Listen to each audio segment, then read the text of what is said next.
Hook life brings us face to face with a difficult truth. No matter how much we want to hold on, nothing lasts forever.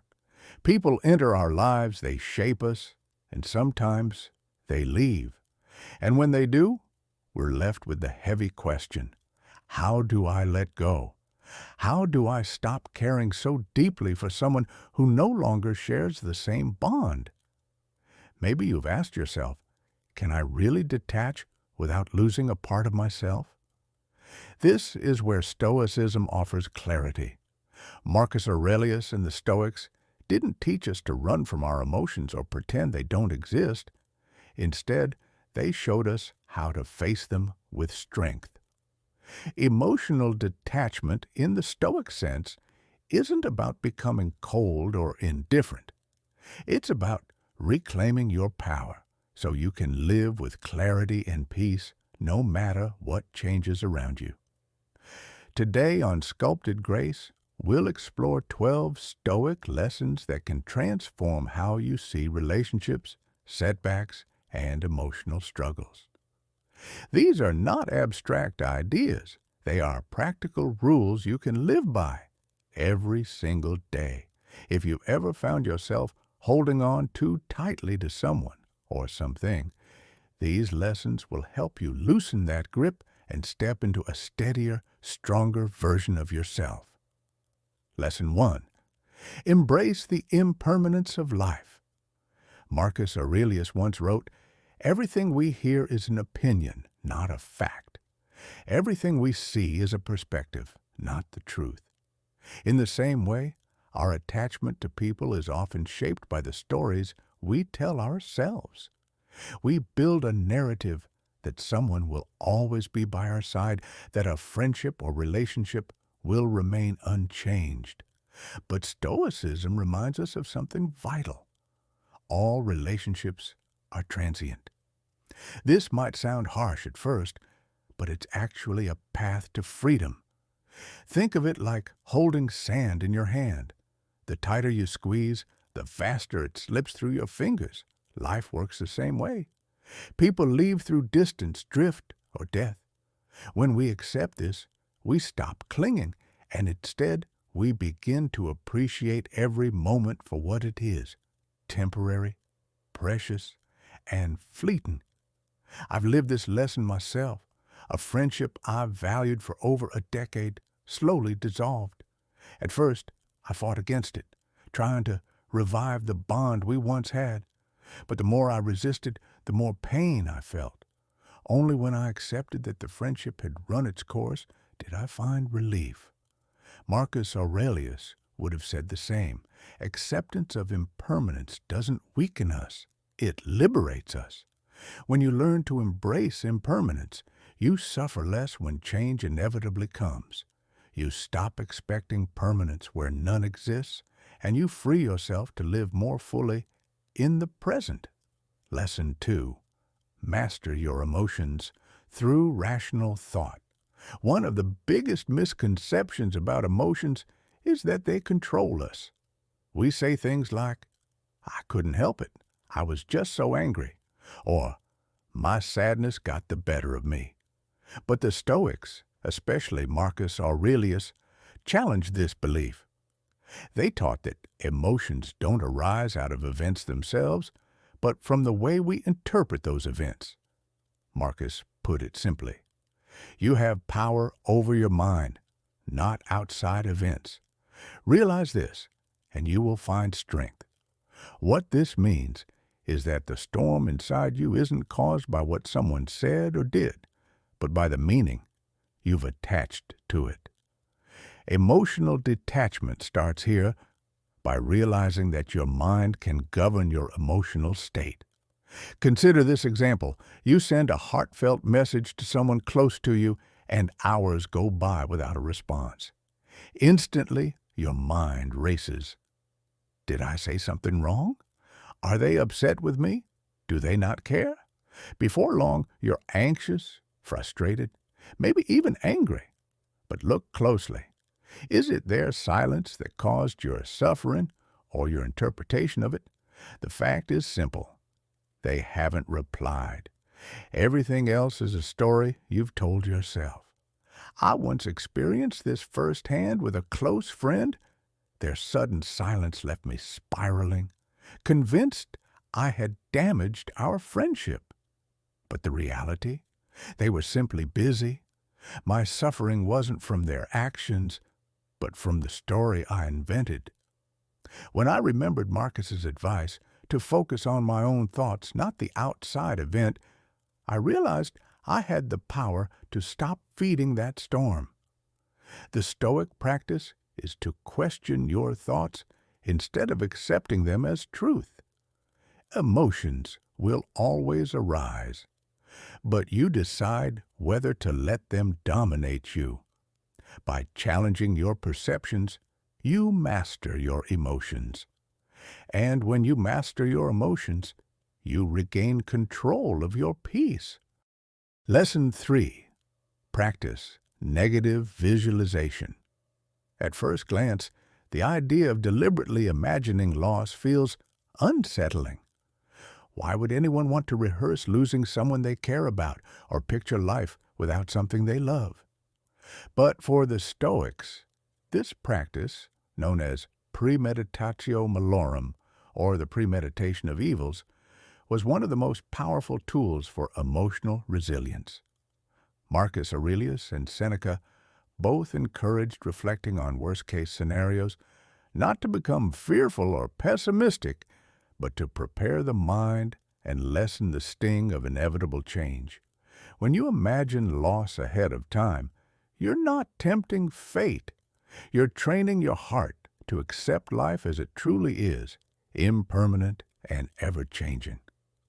I once had a dear friend who was considering moving abroad. For weeks, I resisted even thinking about it, clinging to the hope that plans would fall through, but the dread of what if weighed heavily on me.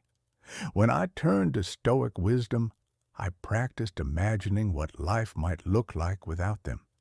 At first it hurt, but with each reflection, I grew calmer. By the time the move became real, I wasn't shattered. I was prepared. That's the gift of negative visualization. When the actual loss arrives, it doesn't crush you. Instead, you can meet it with a calm, steady acceptance. And in the meantime, you appreciate the present moment more deeply, because you know it won't last forever. Lesson 4.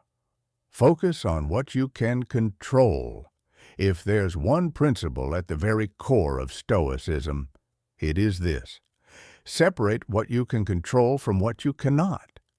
Epictetus, a freed slave who became one of the greatest Stoic teachers, wrote, "Some things are up to us, and some things are not." The problem is, most of our suffering comes from trying to control what lies far beyond our reach. The choices of others, the flow of time, or the randomness of life. Emotional detachment is about shifting your energy inward, toward what truly belongs to you, your thoughts, your actions, and your character.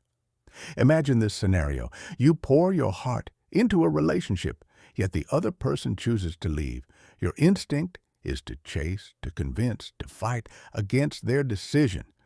But no matter how much you beg, you cannot command someone's will. What you can control, however, is how you respond.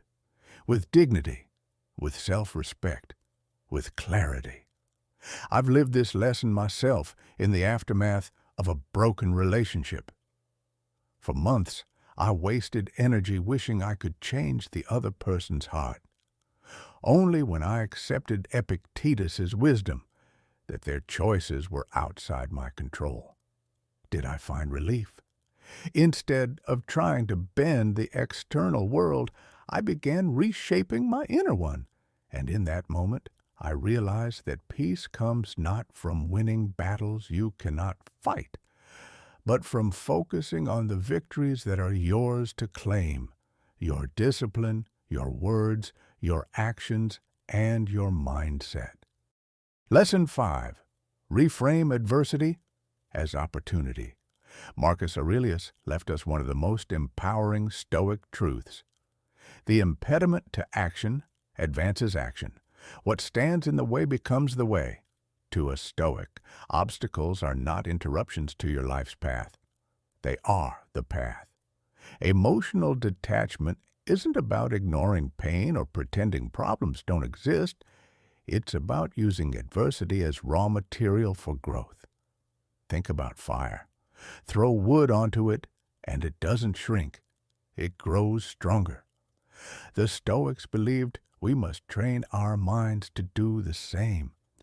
When we lose a job, it can either be seen as devastation or as the push we needed to discover a new opportunity. When betrayal strikes, it can either be the reason we close our hearts forever or the lesson that makes us wiser and more discerning. I remember a time when everything I had built seemed to collapse at once. Career setbacks, financial strain, and the end of a relationship. At first, it felt like the universe had singled me out for punishment. But when I applied this Stoic lens, I realized here was a chance to grow in resilience, to test the strength of my character. Each obstacle forced me to develop new skills, to think differently, to build endurance I didn't know I had. Looking back, I see that adversity wasn't my enemy. It was my teacher. This is the Stoic way. When challenges arise, don't ask, "Why me?" Instead, ask, "How can this serve me? What strength can I gain here?" Emotional detachment means removing the story of unfairness and embracing the truth that hardship is not the end of you. It's the making of you. Lesson 6. Master your desires and impulses. At the heart of Stoicism lies one simple truth. Unchecked desires are the root of much of our suffering. Epictetus warned, freedom is secured not by the fulfilling of men's desires, but by the removal of desire. When you think about it, how often do we tie our happiness to something just out of reach? A relationship we crave, a recognition we long for, a possession we believe will complete us.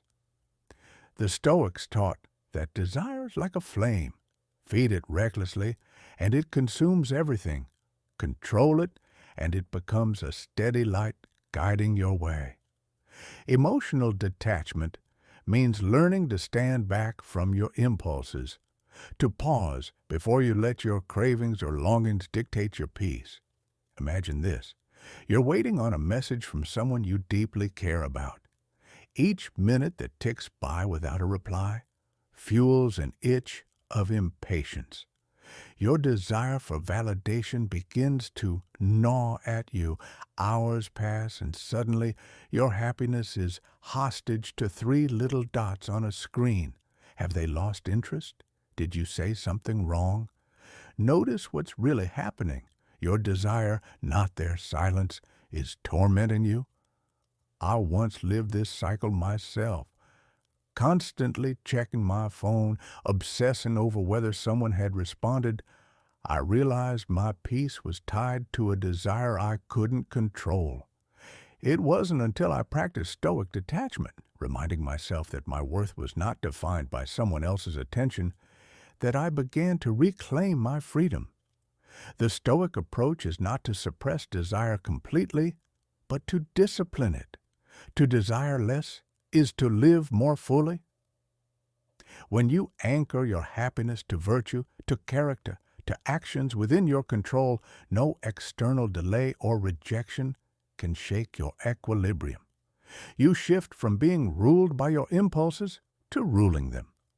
True strength, the Stoics would argue, is not found in having everything you want, but in wanting less and being unshaken when desires go unmet. Lesson 7. Cultivate your inner fortress. Build resilience. Life is unpredictable. Relationships shift, careers falter, friends disappoint, and loss comes when we least expect it. The Stoics often reminded themselves that strength is not found in what happens to us, but in how we endure it. Marcus Aurelius captured this beautifully when he wrote, "You have power over your mind, not outside events. Realize this, and you will find strength." Think of resilience as your inner fortress, a mental stronghold that no storm can tear down. Emotional detachment is not about closing the gates and hiding away, but about reinforcing the walls so that life's winds don't destroy your peace. Without resilience, every setback feels like a catastrophe. With resilience, setbacks become stepping stones. Take a moment to reflect on your own life. How many times have you believed a certain event would break you? Yet here you are, still standing? Perhaps it was the end of a relationship you thought you couldn't live without, or a betrayal by someone you trusted completely. In the moment, it felt unbearable. But as time passed, you discovered something remarkable. You were far stronger than you thought. That strength was resilience already within you, waiting to be recognized. I remember when a close friend suddenly cut ties without explanation. The weight of confusion and rejection crushed me at first, but with time and deliberate practice of Stoic reflection, I shifted my focus. Instead of asking, "Why did this happen to me?" I asked, "How can I grow because of this?" Slowly, the pain turned into a lesson. I built resilience not by avoiding the hurt, but by walking through it with clarity. The Stoics believed resilience is trained like a muscle. Each time you face difficulty without collapsing, you strengthen your inner fortress. And just like physical training, the more you practice resilience, the more prepared you are for life's challenges. To cultivate this resilience, embrace setbacks as training. Treat life's hardships as sparring partners, not enemies. When a friend disappoints you, remind yourself this is a chance to practice patience. When rejection stings, remind yourself it is an opportunity to affirm your worth independent of others. Each trial becomes a brick laid in your fortress wall. In the end, resilience is not about being unshaken by life's storms, but about bending without breaking. Like a tree in the wind, you sway, but you stand tall. Your emotions may rise and fall, but your core remains unbroken. That, the Stoics would say, is the essence of freedom. Lesson 8. Practice voluntary discomfort. Train for life storms. One of the most misunderstood aspects of Stoicism is its embrace of discomfort. At first glance, this seems unnecessary.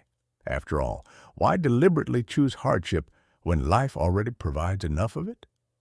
But the Stoics believed that voluntarily exposing ourselves to small forms of discomfort prepares us for the inevitable trials that life will impose. Seneca once wrote, "Set aside a certain number of days, during which you shall be content with the scantiest and cheapest fare, with coarse and rough dress, saying to yourself the while, 'Is this the condition that I feared?'" The practice of voluntary discomfort is about building emotional and mental resilience by reducing our dependence on comfort. If you can train yourself to go without certain luxuries, to fast, to take a cold shower, to sleep on the floor instead of a soft bed, you loosen the grip of fear and attachment.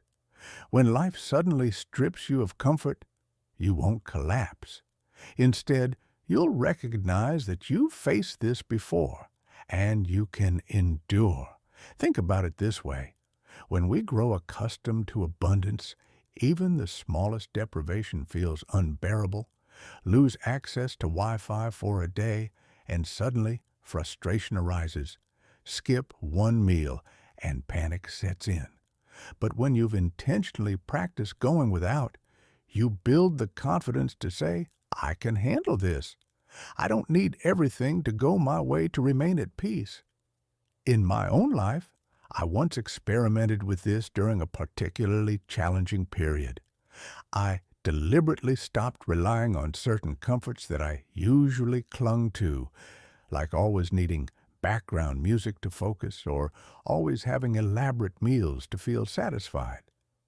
At first, it felt unnecessary, almost punishing, but soon I discovered a new kind of freedom. I realized I didn't need constant stimulation or comfort to feel whole. This small training gave me strength later, when bigger challenges came unexpectedly. The Stoics knew that luxury can make us fragile, while discomfort makes us strong. Just like a warrior trains before battle, voluntary discomfort is your training for the storms of life. By practicing this regularly, you become unshaken when life throws real hardships your way. You don't just hope you'll be strong. You know it because you've tested yourself. Voluntary discomfort isn't about punishing yourself or rejecting joy. It's about reminding yourself of your true power, the ability to remain stable and content even without the things you think you need. When you detach from comfort, you discover that happiness is not found in possessions, convenience, or luxury. It's rooted in strength of character and clarity of mind. So the next time life hands you difficulty, a breakup, financial stress, or sudden change, you'll already be trained. You'll think, I've been here before. I've walked this path willingly. I can walk it again. And that realization makes you unshakable. Lesson 9. Memento mori. Remember death. At first, the phrase memento mori, remember you must die, might sound grim, even morbid. Why would the Stoics, who sought peace and joy in life, encourage people to constantly reflect on death? The answer is simple, because remembering death is the most powerful reminder of how to live. Marcus Aurelius wrote, "You could leave life right now." Let that determine what you do and say and think. By contemplating mortality, we learn to appreciate life's fleeting beauty. Too often, we move through our days as if they are infinite, postponing joy, delaying love, and assuming tomorrow is guaranteed. But when you accept the certainty of death, procrastination loses its power. Suddenly, every sunrise feels precious, every conversation meaningful, and every opportunity too valuable to waste. Think of it this way. If you were told you had only a month left to live, how differently would you act? Would you still dwell on petty arguments, scroll mindlessly through distractions, or hold back your true feelings? Or would you live with urgency, courage, and presence? The Stoics remind us that death is not meant to paralyze us with fear. It is meant to awaken us to life. I once knew someone who lived as if time was endless. They worked tirelessly, always saying, I'll enjoy life later, once I've achieved enough. Vacations were delayed, friendships neglected, and family gatherings missed in the name of productivity. Then, unexpectedly, illness struck. Suddenly, later never came. Watching this unfold taught me a profound lesson. Life is fragile, and every day wasted in bitterness or delay is a day we never get back. Marcus Aurelius himself practiced this awareness daily. As emperor, with unimaginable power and responsibilities, he still reminded himself that he was mortal, no different from the common man. This humility grounded him, making his decisions sharper and his gratitude deeper. Memento mori doesn't mean obsessing over death. It means cherishing life. It encourages us to let go of grudges, to speak words of kindness more freely, to take risks we might otherwise fear. It means telling the people you love that you love them today, not waiting for a better time. When you live with the awareness of death, detachment naturally follows.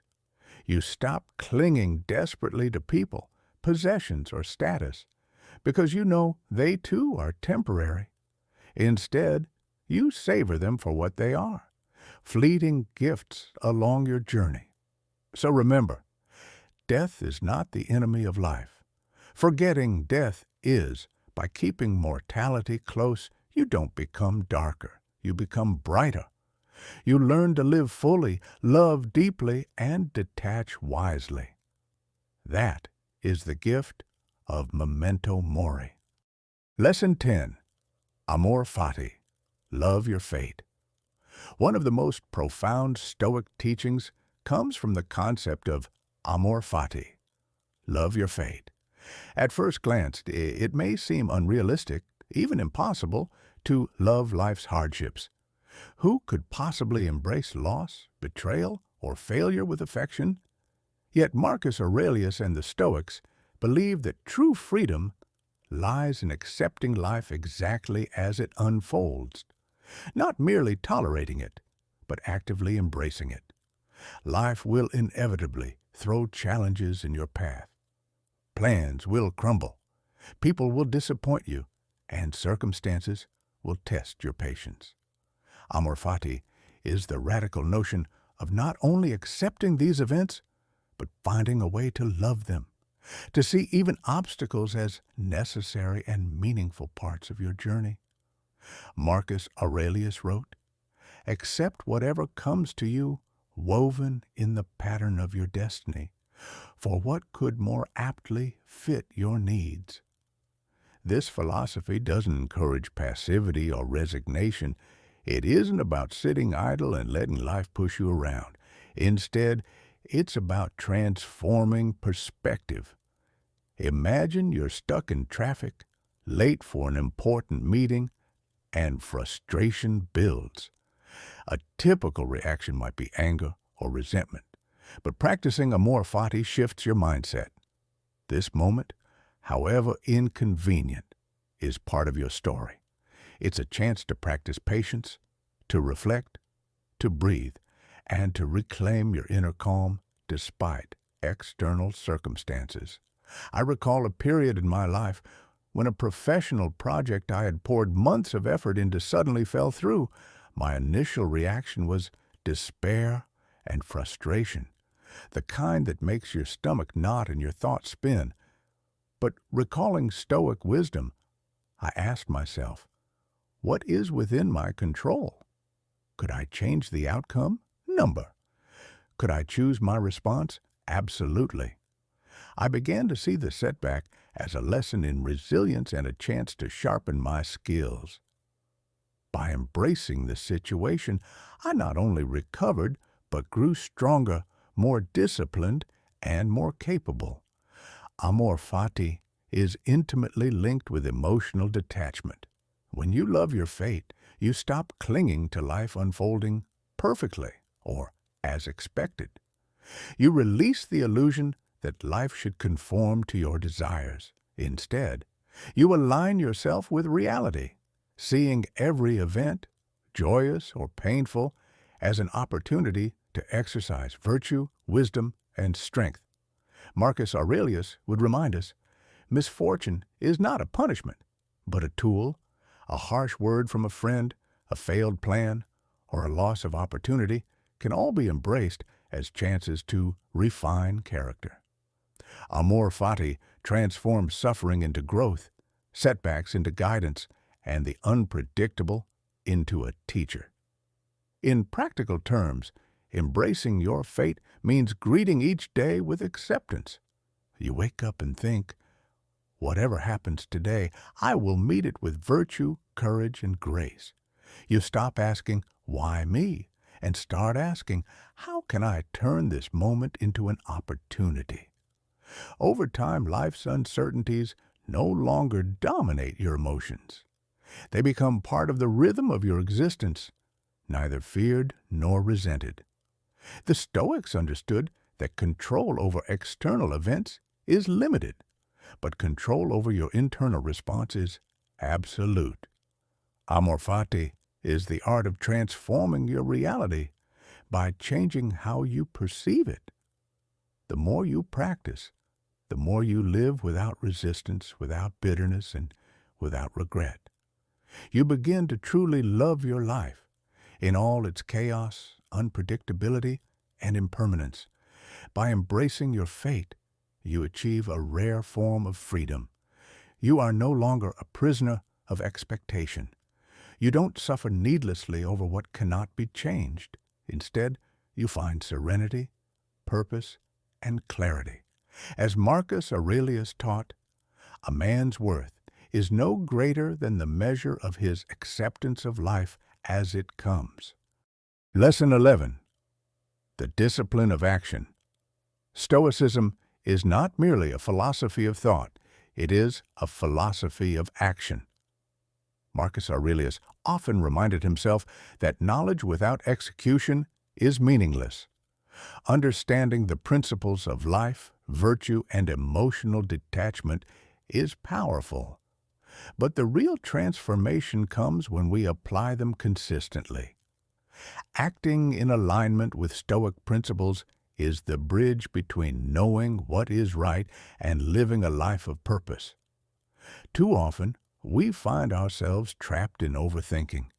We analyze situations endlessly, waiting for the perfect moment to act. The Stoics would call this procrastination a subtle form of self-sabotage. Marcus Aurelius wrote, "Don't delay. Don't let your life slip by while you hesitate." The discipline of action is about showing up, doing your part, and exercising your virtue regardless of external outcomes or recognition. Consider a situation where someone has wronged you, perhaps a friend or colleague. Your first impulse might be resentment or avoidance. Stoicism teaches that the only thing you can control is your response.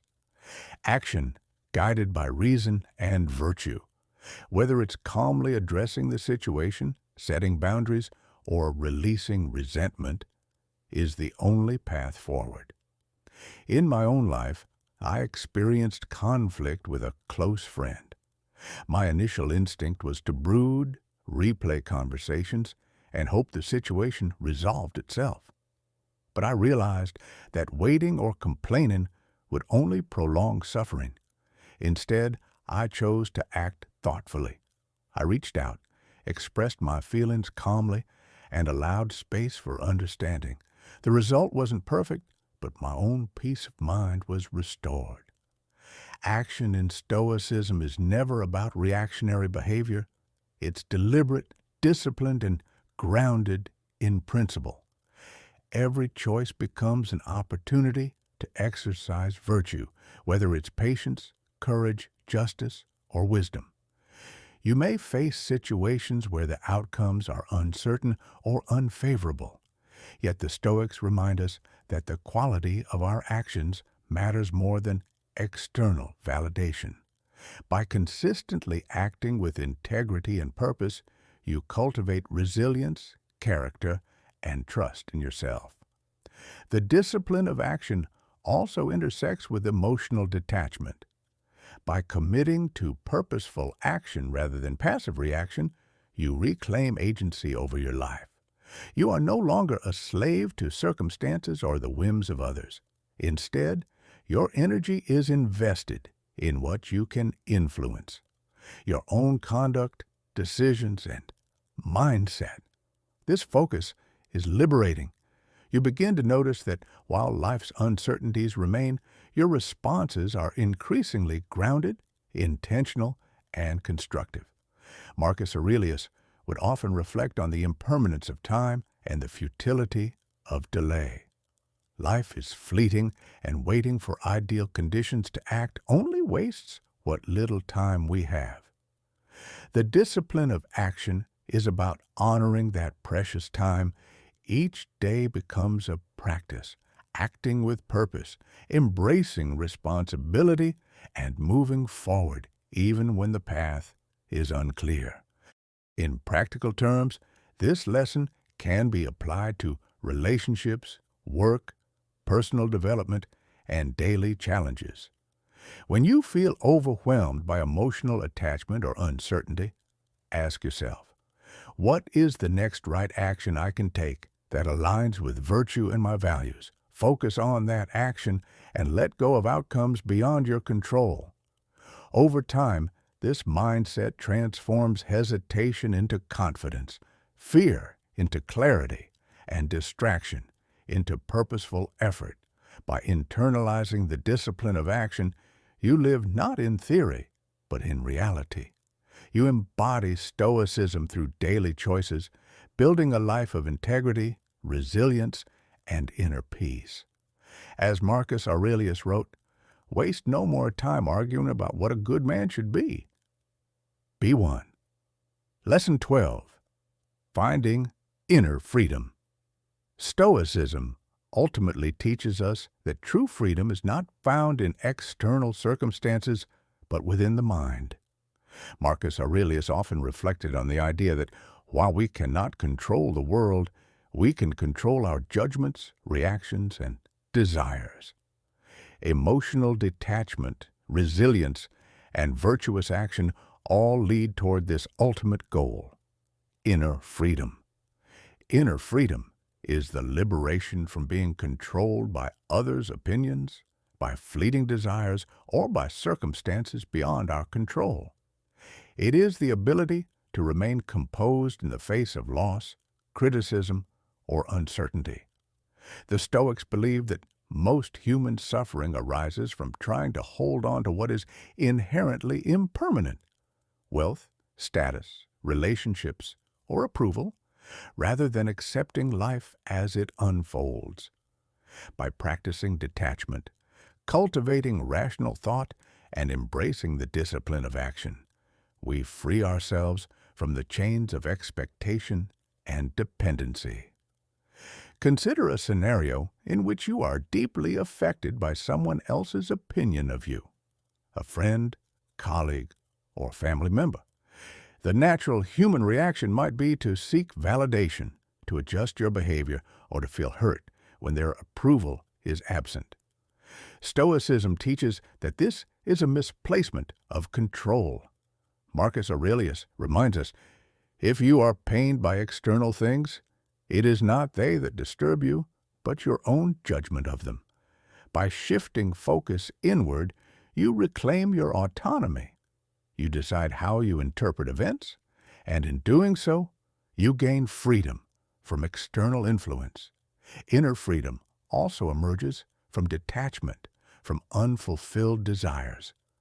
Much of life's anxiety stems from wanting things to be different than they are, wanting permanence where there is none, or certainty in a world defined by change. The Stoic path encourages acceptance, mindfulness, and reflection on the impermanence of all things.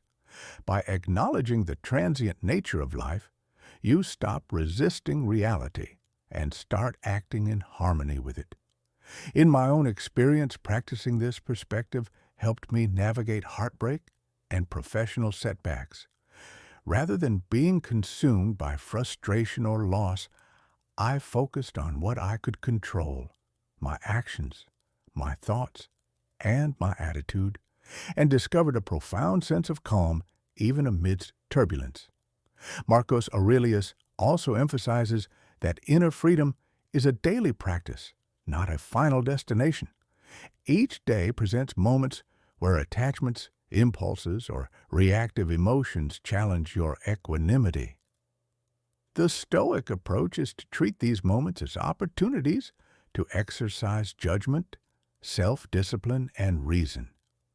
By consistently practicing emotional detachment, negative visualization, rational reflection, and purposeful action, you train yourself to respond rather than react, to remain composed rather than swept away, and to cultivate resilience in the face of life's uncertainties.